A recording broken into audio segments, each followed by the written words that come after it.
mwongeye kwirirwa inshuti zanjye ni muhebuze basuhuza nk'uko mumenyereye. Nabemereye kuzajya nganira namwe buri gihe buri munsi nkajya mbabwira topic nshyashya, topic ijyanye n'umuryango, topic zizajya zibafasha mu kumera neza mu muryango, mu kumenya uko mugomba kwifata mu muryango. Uyu munsi rero ndashaka ko tuganira ku kintu cyitwa tema, topic iri tabu, topic iri tabu mu gushaka, topic iri tabu muri mariage, topic iri tabu muri mariage. Rero ndayitangiranya mvuge nti fantasme sexuel. Fantasme sexuel ni ukuvuga hari ibintu biba mu umugabo n'umugore mu gihe cyabo cyo kubonana. Ibyo bintu rimwe akenshi cyane bikazaba tabu, akenshi cyane bikazabera undi muntu umutwaro, mugenzi wawe umutwaro. Ni ikintu nashatse kubabwiraho mu ma TikTok, ariko kubera ko TikTok ari iminota 10 ndavuga nti ibi bintu ifoke nzabifatira umwanya nkabibwira abadamu, kubera ko abadamu benshi ni umutwaro bikoreye, kandi badashobora kugira umuntu wundi bawuganiriza. Uburongeye ndababwira uyu munsi iyo topic tabu ya mbere, nzagenda mbashakira n'izindi, ndabizi n'abandi bantu bazagenda bagira ikintu babimbwiraho kugira ngo bamenyeshe, kuko umugambi wanjye nuko umwari n'umutegarugori yumva aguwe neza, nuko umugore uri mu muryango uri muri foyer ye yumva aguwe neza, yumva amerewe neza, akayibamo adafite igihunga, adafite ikintu kimuremerereye ku mutima. Izo topic rero ziri tabu, abantu bumva nyine ibyo ndi kuvuga. Tabu ni ubundi ni ikintu kibanga kitavugwa, no kuvuga ibintu bitavugwa. Ngiye kubaha urugero rumwe murahita mumenya icyo nshaka kuvuga. Ngiye kubaha urugero rw'umudamu w'umunyafrikakazi, ntabwo mvuga igihugu aturukamo.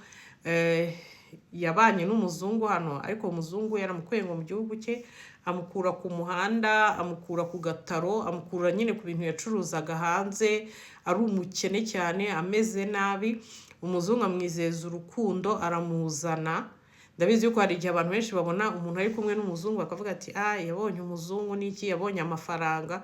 Oya, nabyo ni ikintu nshaka kubabwira yuko ntago ari byo, uko mpamvu bitekereza ntago ariko biba bimeze.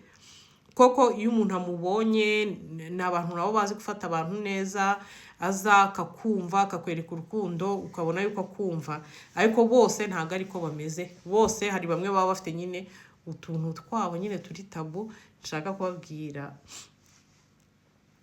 kubabwira hano nyine muri iki kiganiro. Ubwo muzungu rero yaramuzanye, amugeza hano. Umwana w'umukobwa aza yishimye, azi ko yabonye umugabo. Nyine ntabwo mbabwira histoire yose, nagenda mbikatamo ubwo uko bamenyanye n'iki bigakomeza kugeza ubwo azamuzana, ntabwo ari ngombwa. Ariko icyo nshaka kubabwira ni uko yamuzanye hano, amugeza aha. Umukobwa araza asanga ni umugabo utunze, ni umugabo umeze neza, ni umugabo udafite ikintu abuze. Umugabo aramwereka, abona ni umugabo ufite inzu nini, amwereka ibyumba byose, aza no gusangamo icyumba nyine ubona giteguye nk'icy'abana batoya. Abona mu ma etageri harimo ibintu byinshi, abona mu ma etageri harimo amabibero, harimo amapampers, harimo utuntu twose nyine tw'abana, utuntu twose abana nyine bakoresha. Umukobwa nyine aribaza ati puti, yenda yagize umugore agira n'umwana, gusa ntabwo yari umugabo nyine w'umusaza, yari umugabo ubona ameze nk'aho ari umusore. Umukobwa rero nyine yumva nta kibazo. Ariko rero ijoro ryarageze, umukobwa amaze gutekana, wa mugabo ati rero njyewe sheri wanjye, njye burya ikintu nkunda cyane cyane, kandi ubwo bari barahuye barabonanye, ntabwo wambwira yuko bari batararyamana. Bari bararyamanye ariko ako kageso ke yarakamuhishe. Hari utugeso umuntu atakwereka mbere, none akazatukwereka mu gihe muzaba muri kumwe mu rugo. Ibintu amazi nyine yamaze kurenga inkombe, niko navuga. Noneho gusubira inyuma bikaba ibintu bikugoye cyane. Noneho rero bigeze nijoro, umuzungu aramubwira ati njyewe impamvu wabonye biriya bintu byose by'amabibero, impamvu wabonye amapampers, njyewe niyo fantasy yanjye, nicyo kintu nkunda, ko umugore ankorera nkumva ndishimye cyane, nuko amfata nk'akabebe, akamfata nyine nk'akabebe, nashaka kunywa akampa bibero nkanywa, nakwituma muri pempa nyine akamanagura n'amarenjete akagira gute umukobwa nyine yumva biramuyobeye mbese ntabwo yigize yishushanyiriza ibyo bintu ukuntu byaba bimeze. Noneho rero le pur dans ça byari yuko ikintu nyine cyari kiteye ubwoba muri ibyo bintu ni uko uwo mugabo ntabwo yitumagamo ibyoroshye gusa, yitumagamo n'ibikomeye. Urumva yitumagamo n'ibikomeye nyine kwa kumuhanagura n'iki, kumuhanagura kugira gute nicyo kintu nyine cyamushimishaga, akumva nyine agiriye santima uwo mugore nyine, akumva n'ibindi bintu nyine niriwe mvuga nyine byose nyine noneho birashobotse. Mumbwire namwe, mumbwire uwo mudamu nyine mu kubivuga ko yamarira abagatakara avuga ati Romesi nta mafaranga iyo aba ari umuntu wamaga n'amafaranga mba naratorose nkagenda. Nyine umuntu ugukoresha ibyo bintu nawe abazi ko yagufashe nk'ingwate, umva kugira ngo akore urugendo agenda ajye muri Afurika, agenda aza n'umuntu abona ari innocent, umukobwa abona akuye ku muhanda, abona ari innocent, abona ari umuntu utazamugora, abona ari umuntu azafungirana aho ngaho no kuvuga ngo ngiye kuri ambasade kurega ngo munsubize iwacu, akabona ntabwo bizashoboka. Umukobwa yari traumatize kubera icyo kintu. Iyo ijoro ryajyaga kugwa gusa yahitaga yibaza ati ubu ngubu ngiye guheha Messi. Hari ibintu biba byinshi cyane muri ubu buzima mutazi shaho. Hari ibintu byinshi mutazi, nimukajya mubona abantu bagenda gutya gusa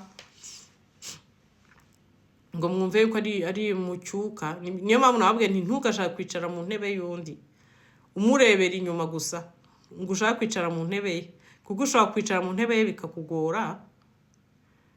Mwumva nshuti zanjye, niyo mpamvu mba mbibabwira ntugashake kwicara mu ntebe y'undi. Abanyarwanda nibo numvise bavuga ngo cira birarura ko cira birarura. Ntugashaka kwicara mu ntebe y'undi ishobora kuguhanda, ishobora kukugira ibintu nyine utazagira. Umukobwa yaravuga agaturika akarira. Hari benshi bameze gutyo, hari abantu benshi bameze gutyo, abantu benshi bazi n'aha. Niyo mpamvu ugenda bakorera akavideo mbabwira nti mw'abantu mwe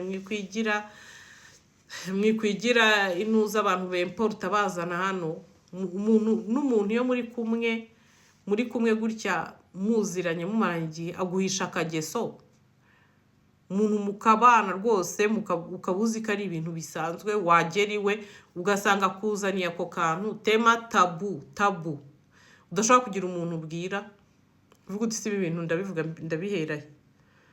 Usenge kuvuga yuko uyu mugabo relation yacu ari ukumugira, ari ukumuheha, ari ukumuha bibero, ari kumufata nk'akabebe.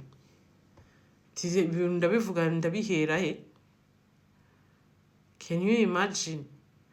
Ikintu nashaka kubabwira muri iyi video mw'abakobwa mwe namwe mw'abadamu mwe, ntago uri oblige, ntago utegekewe kuguma ku muntu nimba ubona ari ikigeragezo kuri wowe cya buri munsi, kubera ko byakwica. Shaka umuntu uganiriza, mujye mushaka umuntu mubwira. Twe Abanyarwanda tugira akantu k'agaco ushaka guhishahisha, ukabona umudamu yarumye, wari umuzi asa neza agize ate, ukamubona ukabaza uyu muntu yameze ate, ko yagize kera. Nibwo najya numva abantu bakuru bavuga ngo yabaye nk'uwanyariwe n'inkuba, ati uyu muntu yabaye iki kasigaye agenda yivugisha mu nzira, yagize gute.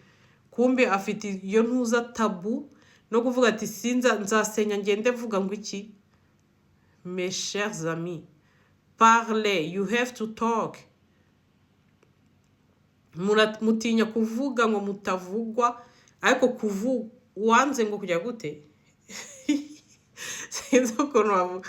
Ndababwiye ngo kuvugwa nta kintu burya biba bitwaye. Uba urimo gusova ubuzima bwawe, ubwira umuntu ikibazo cyawe. Ntabwo aba ari we wa mbere, ntabwo aba ari we wa nyuma. Abantu ni benshi bafite utwo dutema turi tabu mu buzima bwabo. Tobora ukavuge, tobora ukavuge. Nzagenda mbabwira n'utundi tuntu turi tabu mu buzima bwanyu mw'abakobwa mwe n'abadamu, ari ukubasova, ari ugusova umwari n'umutegarugori kugira ngo ahantu muri mujye muhora mutekanye. Utwo tuntu tobora uvuge, nicyo kintu ngiye nakubwira. Sha ndabakunda rero, muri beza santima narabibabwiye kandi bafite ahangaha.